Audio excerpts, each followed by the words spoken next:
Bueno, Tito, acá estamos de nuevo entrevistándolo, pero hoy con algunas singularidades en su vida política. Algunas inexplicadas también que me gustaría poder abordar. Usted sabe que desde hace un tiempo atrás usted está desempeñándose en una escala política distinta a la que siempre abordó, o por lo menos en un espacio, y bueno, y se ha dicho de todo. En principio, ¿usted me puede caracterizar esa situación de cómo hoy está en el espacio que aparentemente no es natural para un peronista? Yo no lo veo de esa manera porque la historia, principalmente de Garupá, en el caso de Garupá, que he protagonizado yo y algunos vecinos hace unos años, yo con unos vecinos de la zona hemos creado el Partido Vecinal Renovador para la Justicia Social, se llamaba ese partido. ¿Qué año me está hablando?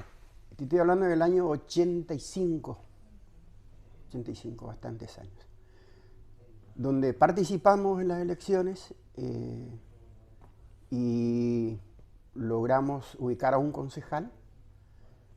Las consecuencias de la formación del partido eran un poco porque no nos llevábamos de acuerdo con el Partido Justicialista, con los dirigentes, en la manera como ellos nombraban o invitaban a candidatos para intendente y concejal en los distintos pueblos. ¿Quiénes eran en ese momento? En De ese paso, momento estaba Airol, Suárez, era el intendente de acá de Grupara, Suárez, el el apellido que se Suárez. llamaban Pituco. Pituco Suárez, en ese momento sí. Y bueno, yo tenía una participación con él importante en su gobierno, pero no como empleado, sino como funcionario o empleado que era del Poder Judicial, donde trabajábamos muy interesado por Carupá. Y en resumen, bueno, logramos, como te decía, ubicar un concejal, donde ahí empezó la tarea bastante profunda, donde al año y medio fui intendente. Usted venía del sindicalismo también, ¿no? Del sindicalismo, anteriormente sí, fui sindicalismo, sí, del sindicalismo de la Unión Judicial de Misiones, sí. Y bueno, como te decía, en el 87 ubicamos un concejal, en el 87, nos reformamos el partido en el 85, en el 87 ubicamos un concejal, después en el 89 hubo un problema de intervención por los concejales al intendente, y en el 90 me presenté por pedido de los vecinos como justicialista y bueno, logré triunfar y desde ahí estoy muy ligado a la administración municipal, que no Ahí es fácil, no, porque es claro. una tarea muy delicada, con mucha responsabilidad, que es lo que yo, desde el momento que asumí, no lo vi a los pares míos de otros municipios, no lo vi a los funcionarios que estaban en ese momento, no lo vi a los funcionarios provinciales, incluido el gobernador en ese momento, en hacer la política seriamente pensando en la gente. Quiere decir que usted tenía ideas propias, ya. Totalmente, al crear el partido vecinal lo hicimos, hay que hacer el estatuto, más allá que hay una formalidad, decir qué es lo que vamos a hacer, por qué lo creamos el partido vecinal, en qué área vamos a priorizar, qué áreas vamos a priorizar. La zona nuestra es muy amplia, su área de colonos, de las ferias francas, el chacinado, fábrica de ladrillo. Tenemos una zona muy rica en recursos naturales, que es el agua, la tierra. A eso vamos a ir, sin lugar a dudas, que eso es una Y situación después la zona permanente. industrial, Sí. y después la otra es que estamos cerca de Posadas, donde también es para algunas cosas es beneficioso y para otras cosas no. Quiero llegar a eso luego. Antes quería situarme en el tiempo histórico que usted me está diciendo. Ahí es cuando comienza la relación con Puerta, con Ramón Puerta. Sí, no, no. En esa época no, todavía no. Después, sí, cuando asumí como intendente, sí, ahí sí. Claro, cuando creé el partido vecinal no, porque no nos poníamos de acuerdo con el presidente en ese momento y gobernador, que era Julio Mada. Y otros dirigentes provinciales donde no podíamos coincidir en la manera de poder trabajar en política como nosotros, un grupo de vecinos, pensábamos hacerlo, que después, pasando un breve tiempo, logramos de estar en la dirigencia municipal, Sí. donde ahí le demostramos y fuimos trabajando permanentemente, demostrando en las etapas de los años a partir del 90 hasta ahora 1 año y medio, 2. Su estructura ideológica y su manera de gestionar está dentro de los parámetros del peronismo. Sin ninguna duda, sí. Y eso Pero- era lo que le incomodaba. A lo mejor usted le estaba pidiendo un poco de un peronismo muy establecido para Garupá, algo especial. ¿Qué fue lo que...? Y siempre fue el primer planteo cuando iba a ser candidato por el Partido Justicialista en ese momento, que era en el año 90, donde la coparticipación, ya en ese momento hablábamos de la coparticipación. Fíjate el tiempo que venimos. Y bueno, Si bien, bueno, eso en ese momento, inclusive a nivel nacional, se estaba empezando a tener en cuenta el tema. Había que una resolución de los 80, lo cual, bueno, se conquistó definitivamente con Modificación. con la modificación constitucional, ¿no? Con la reforma. pero no se llegó a concretar, es decir. No, después no se citó a los gobernadores a dirimir esta situación. Sí. Eso quedó en stand-by, no se realizó por falta de interés también de todos los políticos de la República Argentina, es decir. Y ahí estábamos nosotros inversos, los misioneros, y bueno, el reclamo,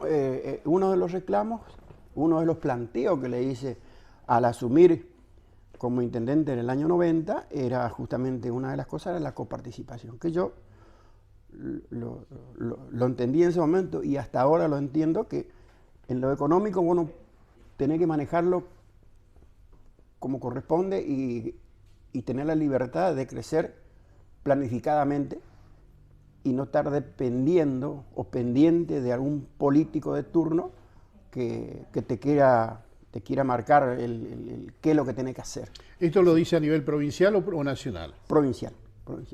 Desde el 90 vengo con esa diferencia luchando. Hice 2 manifestaciones públicas importantes sobre la Ruta 12. Después los planteo personal, por escrito, a través del consejo, con los concejales, donde he presentado al gobierno provincial, a la Cámara de Diputados, al Poder Judicial, al obispo en ese momento. Kemmerer. No, Kemmerer, no. Martínez. Martínez. Estaba Martínez, bueno, y permanentemente es reclamado y Usted fue manifestado. diputado también en la Cámara. También presentamos 2 proyectos que no pudimos lograr porque, bueno, no teníamos los números necesarios para sacar la ley. Pero es medio difícil, don Tito, permítame conversar con usted este tema, porque para eso tiene que haber un arreglo a nivel nacional y se tienen que sentar todas las provincias completamente, porque eso lo exige, digamos, la Constitución, y ahí dirimir, pero resulta que aquí se arma, por ejemplo, el foro de gobernadores del Frente Grande, y muchas veces he escrito y he conjeturado sobre el tema, ¿por qué el propio gobernador, o cualquiera, no le dice, muchachos, a esos 10 gobernadores que forman parte de de este grupo, ¿por qué no nos sentamos y mandamos a nuestros diputados y senadores a tratar el tema? Evidentemente para todos es una brasa caliente, porque nadie quiere ponerle cascabel al gato. Sin ninguna duda, pero vos tenés una administración provincial donde vos tenés que hacer la distribución a los municipios con el dinero que tenés, que contás, que recibís de la nación y lo que vos producís a través de la recaudación provincial. Ese dinero es lo que vos tenés que hacer, la distribución a los 75 municipios, en forma igualitaria, que no lo hicieron nunca, independientemente de la nación. Porque con ese cuento me llevaron mucho tiempo, y yo lo creí también, que con ese verso, y no es así. Si vos tenés, ellos tienen una recaudación donde, inclusive hay provincias que tienen hasta el 19% de distribución de la recaudación a los municipios. Nosotros tenemos el 12%. Hay provincias que tienen el 14%, que tienen el 10%, Corrientes tiene el 17%. No quiero mentirle, pero me parece que Córdoba, otra provincia, tiene el 19% o el 17%, el 18% de lo recaudado. Claro. Bueno, nosotros tenemos el 12%, bajísimo. Pero no solo eso, sino, aparte de tener el 12%, tenemos un porcentaje muy bajo. Que lo más grave todavía, porque si sería todo el 12 parejo para todos, cambiaría el sistema. En el año 85, 87, Julio Humada con los radicales hicieron una ley de distribución de la coparticipación y le dio a cada municipio un número para que ese número sea el dividendo de la suma.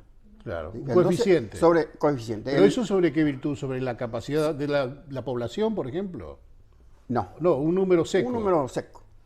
Es decir, el que más recibió en ese momento era Apóstoles porque él era de Apóstoles y después Jardín América porque estaba la novia y Oberá porque era el primer diputado y todo así fue distribuyendo y Garupal le tocó nada.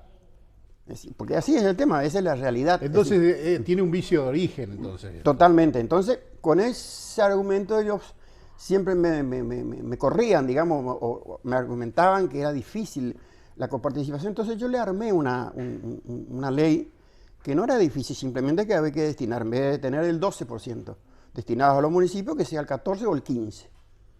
Ese 3% se distribuye en 22 municipios, cuando estaba en la Cámara. En 22 municipios hay que distribuir esos 22%, a esos 22 municipios distribuir el 2% que le ponían en igualdad de condiciones a todos los municipios. La ley madre, que es la que rige ahora, y esta es la hermana, digamos, la misma forma que la 257 en su momento, en la 250 que la ley de coparticipación, la misma forma en ese porcentaje. El 12 para todos los municipios y el 2 para 22 municipios. Ahí todos recibían un porcentaje, vamos a darle hoy un número, 25 pesos por habitante. Fácil la cuestión. Subía la coparticipación porque hubo mejor recaudación, subía también el 2% porque también hubo mejor recaudación. Entonces, eso siempre iba a ser justo. Y después la realidad es falta de decisión política. Esa es la realidad, de no querer, porque por ahí no sé si tengo la culpa, pero por la forma de plantearlo yo, no solo la coparticipación, sino todos los pedidos y las obras y lo que Garupá necesitaba, fui siempre muy coherente y muy firme en la presentación. Y siempre con una visión de a futuro, donde muy fuera de contexto me contestaban, no me recibían los ministros, el gobernador tampoco me recibía. Bueno, así fuimos caminando años y años y años. Y bueno, nosotros igual crecimos, una administración muy austera. Lamentablemente, Garupá no tiene las obras que debería tener. Los empleados mal pagos, y la consecuencia es, hoy y hace 20 años, es la renovación. La coparticipación es responsable el gobierno renovador. Hace 20 años, y yo estuve 20 años en la administración municipal, y 4 de diputado, así que hace 20 años ellos son la mayor parte los responsables, la renovación, como jefe Rovira. Es el culpable que Garupay esté pobre, que Garupay le falte tantas obras, que vos lo conocés porque viví en Garupá, es culpable Rovira. Entonces, para que esto sea realidad, tiene que haber un cambio. Hizo una severa afirmación responsabilizándolo al actual conductor del espacio llamado Renovación o Partido de la Concordia Social, renovador de la Concordia Social. Y aquí me inquieta a partir de su afirmación una pregunta. Siempre lo han estado a usted señalando como que no se ha llevado bien con quien es el jefe político de la provincia, que tiene al parecer la suma del poder público, que nada se mueve si él no lo indica o dice. ¿Cuál ha sido la razón, cuál es digamos, el fondo por el cual usted está peleado, vamos a ponerlo así, con Rovira? Y simplemente porque no nos escuchó, porque no soy solo el único municipio. Yo le hablaba hoy de 22 municipios. Actualmente siguen siendo 20 los que están debajo del promedio que tienen los otros municipios. Así que no solo con Garupá, también con otros municipios. Pero el planteo es distinto, porque es decir, yo lo hacía como intendente en planteo a los gobernadores, en este caso a Rovira, planteándole las políticas que íbamos a implementar. Y principalmente, si no teníamos la coparticipación iba a ser imposible. Donde él escuchaba, pero al ministro de Economía o a las personas que tenían que trabajar para modificar la ley o generar otra ley paralela a esta, como le comentaba anteriormente, no teníamos resultados. Armábamos las comisiones y quedábamos en comisión. Cuando estuve en la Cámara, logramos de presentar y los diputados tampoco aceptaban porque tenía orden de Rovira de que no se presente. En ese punto, ¿no operó de algún modo su relación con Ramón Puerta como una cuestión por la que tenía cierto resquemor? No, porque en ese momento y a partir de ese momento, cuando Rovira fue candidato, justamente se lanzó acá en Garupá. Con ONS 22 vino Puerta, Rovira, Lucho Viana y otros dirigentes, donde hicimos el lanzamiento acá con ONS 22, para que Rovira sea el precandidato en ese momento, y donde que después ganamos las elecciones internas y fue Rovira el candidato. Así que no era por la diferencia, porque ellos tuvieron una diferencia cuando Ramón Puerta creo que estaba de senador o diputado nacional. Pero nada que ver, es decir, si no se mezclaban las cosas. Era una opinión de él. Inclusive yo, antes de que Ramón se vaya, antes de asumir como diputado, yo conseguí con otros intendentes de la zona de Candelaria y de Loreto, Ayala y Marta Portel, conseguimos una partida que se incluyó en el presupuesto provincial para la distribución para los municipios que tenían problemas económicos. En este caso entraba Garupá, Candelaria, Cerro Corá, y ahí se incorporó San Ignacio y fuimos 7 los municipios, bueno, porque había diputados de San Ignacio que también querían, más allá que ellos estaban mucho mejor que nosotros, pero bueno, se logró esa partida. Y ahí, en más, hasta ahora esa partida existe y se distribuye, pero es en importe muy inferior a lo que realmente debe ser. ¿Cuánto debería para...? Las peleas, pelea no, yo no considero pelea, son distintos puntos de vista de ver la administración municipal o a la administración pública en general, en la manera que yo lo veo y que lo ve él y su gente o otros gobernantes. Sí, usted sabe que ellos lo empiezan para negocios propios, que yo no lo pienso de esa manera. Ellos, si usted a lo mejor no conoce la historia, pero Rovira se enriqueció con las obras públicas y con otras, con otras inversiones que han hecho algunos empresarios para que él esté hoy, que es un hombre muy rico, muy acuadrelado, donde él se olvidó de la administración, se olvidó de que estaba gobernando para una provincia y así lo llevó todos los años. Hasta ahora hace lo mismo. Hasta ahora hace lo mismo. Hasta ahora es un hombre que no le interesa, es un hombre que compra a los dirigentes, es un hombre que acá no hace mucho, en el grupo que estamos ahora, que que apoyábamos a Macri, Rovira mandó a algunos dirigentes comprar vecinos que militaban con nosotros. Vinieron a consultarme y le digo, bueno, nosotros esto nos hacemos. Le digo, si vos te parece, bueno, aceptarlo. Eso lo hizo Rovira.